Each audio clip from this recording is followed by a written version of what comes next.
Portugal, tiny rectangle on Europe's edge. Population of Ohio, history of an empire. The country that basically invented globalization. Gave the world port wine, Donata, and Cristiano Ronaldo. How did this Atlantic-facing sliver become history's first global superpower? Let's decode this maritime miracle. Way back, just Iberia, peninsula attracting everyone. Perfect location really. Atlantic meets Mediterranean. Europe meets Africa. Everyone passes through. Everyone wants to stay. Iberians here first. Then Celts arrive. Building hill forts. Castro culture. Stone circles. Still visible today. Romans show up. Ding dong. Roman conquest. 218 BCE starts. Takes 2 centuries. Romans don't rush, but they deliver. Roads, bridges, aqueducts, Latin language, Roman law, wine cultivation. Especially wine cultivation. Priorities clear. Lusitania they call it.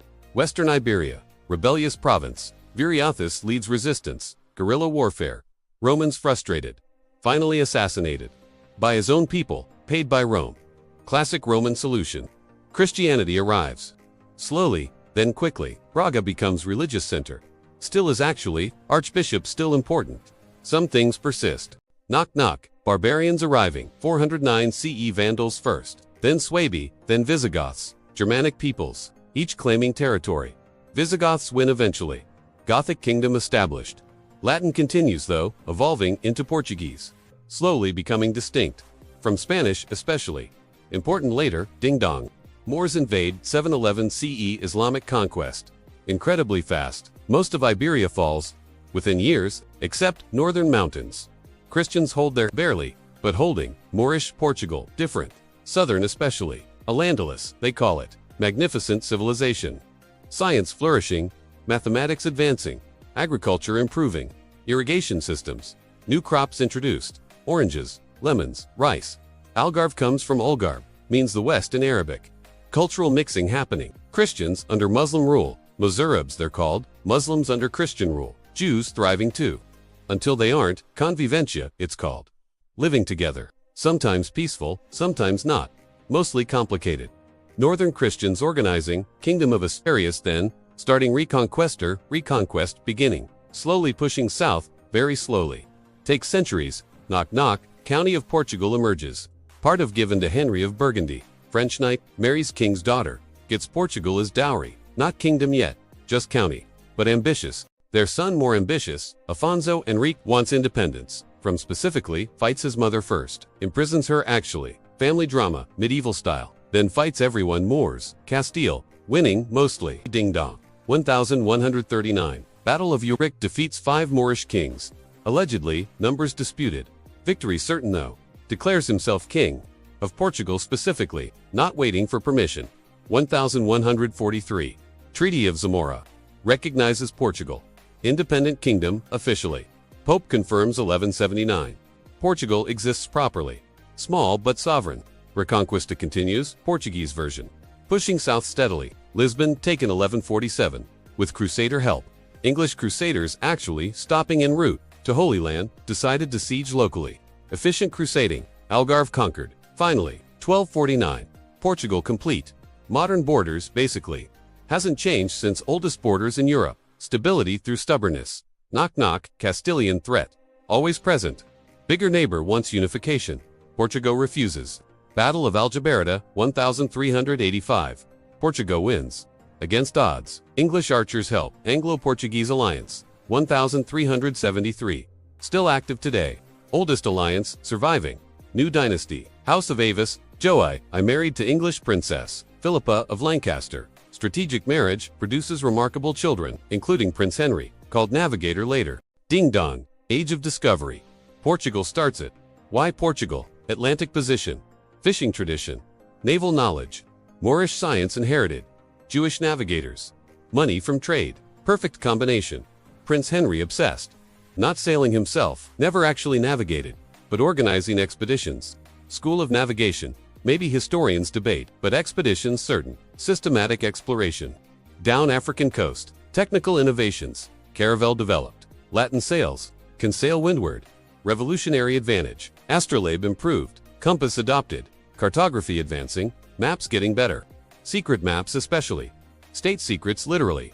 Madeira discovered, 1419. colonized immediately. Sugar planted. First, Atlantic colony, Azores next. 1427, stepping stones. Into Atlantic, African coast mapped, each expedition further. Gold found, ivory too. Slaves, unfortunately, slave trade beginning. Portugal's dark chapter, starting early, lasting long. Knock knock, Constantinople falls. 1453, Ottomans control. Eastern trade routes, spices, expensive, very expensive. Need alternative route, to India preferably, around Africa maybe. Bartolomeu Dias. Year 1488, Roundscape. Good Hope named Hooch possible. Vasco da Gama follows. Ding Dong, 1498. Reaches India, Calicut specifically. Spice trade cracked. Portugal controls route. Monopoly established, briefly. Meanwhile, Columbus sails. 1492. For Spain. Thinks he's reached India. Hasn't, obviously, but New World discovered. Portugal worried. Spain, competing. Treaty of Tordesillas, 1494. Pope dividing world. Literally, line drawn east for Portugal, west for Spain. Absurd, but accepted. Brazil accidentally Portuguese. How? Cabral discovers. 1500. Sailing to India. Winds push west. Finds Brazil. Claims it. Lucky accident. Planned discovery. Still debated. Portuguese empire exploding. Trading posts everywhere. Goa in India. Malacca in Malaysia. Macau in China. Nagasaki in Japan. First, Europeans. Trading. Converting. Influencing. Small Portugal. Huge reach. Brazil, developing. Sugar plantations. Enslaved Africans. Millions transported. Triangular trade. Europe, Africa, Americas. Portugal, organizing. Profiting enormously. Moral blindness, complete gold discovered. Brazil, 1690s. Massive deposits. Minas Gerais. Wealth flooding Portugal. Baroque architecture. Churches gilded. Monasteries. Magnificent Mafra Palace. Massive construction. Monks. Royalty. Excess. Knock knock. Problems brewing. Dutch attacking. English competing. French encroaching. Empire stretched. Too thin. Navy struggling. Costs mounting. 1755. Ding dong. Earthquake strikes. Lisbon devastated. Magnitude 9 probably. Tsunami follows. Fires everywhere. 100,000 dead perhaps. City destroyed. European shock. Enlightenment questioned. If God good, why Lisbon? Voltaire writes about it. Rebuilding happens. Marquis of Pombal, enlightened despot. Modern city planning. Grid streets. Earthquake-resistant buildings. Downtown Lisbon. Still standing. Still his design. But empire declining. Brazil most important. Rest fragmenting. Knock knock. Napoleon invades. 1807. Royal family flees. To Brazil, entire court. 15,000 people. Rio becomes capital of Portuguese Empire. Ruling from colony, unique situation. Napoleon defeated, 1814. King returns, eventually, but Brazil changed, tastes independence. 1822. Pedro declares it, Portuguese prince, declaring Brazilian independence. From his father, family awkward afterwards. Portugal now poor. Lost jewel colony. Empire shrinking. Africa remains. Angola, Mozambique. Others, but expensive. More drain than gain. Civil wars, liberal wars. 1828 to 1834. Brothers fighting.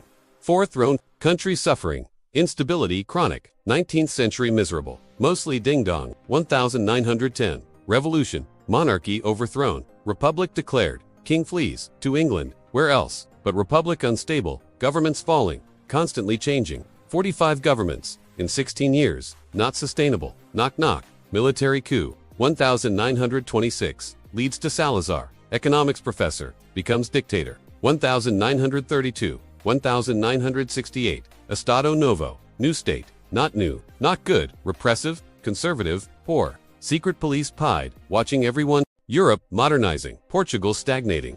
Proudly stagnating. Salazar's philosophy. Orgulhosamente sós proudly alone. Keeping colonies, while others decolonize. Colonial wars. Angola. Mozambique. Guinea-Bissau. Draining resources. Young men fleeing.